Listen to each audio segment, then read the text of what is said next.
An important aspect of Chinese culture in general,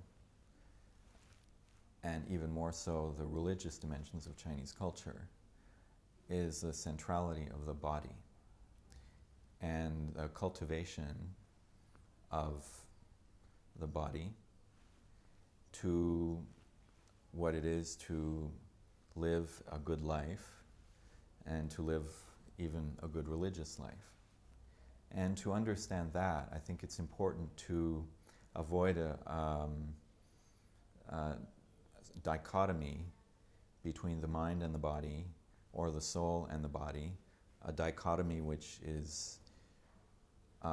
derives from a certain history of thinking, of Western philosophy, and of perhaps a few centuries of history of Western religion. Because we come in with this mindset that the body is one thing, and the body is associated with the profane, with the desires which are to be overcome, and so the soul or the mind is something transcending the body, completely transcending the body.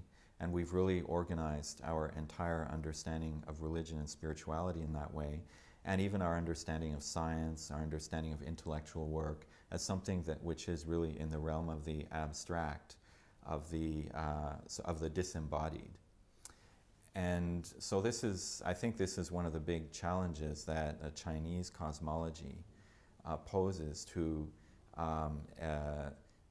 this dualistic, dichotomistic vision of the world, where, in a sense, we should see the body as not something that is posited as in opposition to the mind, but actually the body itself is a whole.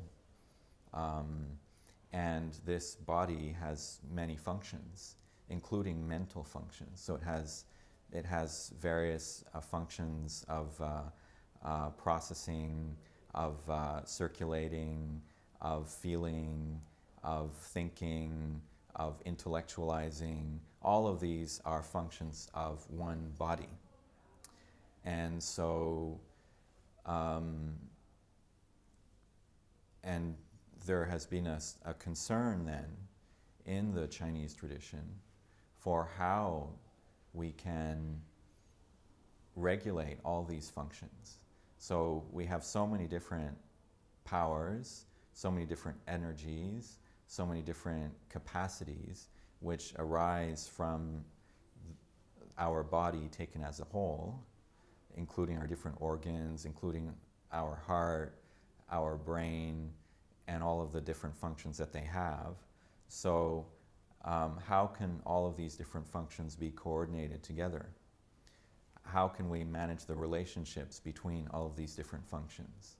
And at the core of this is what we could translate in a certain sense as the force of life itself, so which is called qi, right? So the force which gives us growth, which nourishes all of the different functions that we have. So how can we nourish this force?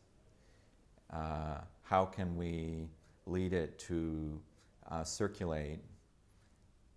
And how can we even convert some of the lower aspects of our bodily functions into higher and more spiritual ones? So there still is, we're not talking about no distinction at all between the material and the spiritual, for example. So there is, but it's more seen as a continuum. And so how do you convert, so what we call jing, right, the vital essence, into higher forms of energy, of qi, and then into spirit, then into emptiness. So there's a process of conversion. And so this kind of concern with the body, nourishing of the body, these technologies of the body, if you wish, or these technologies of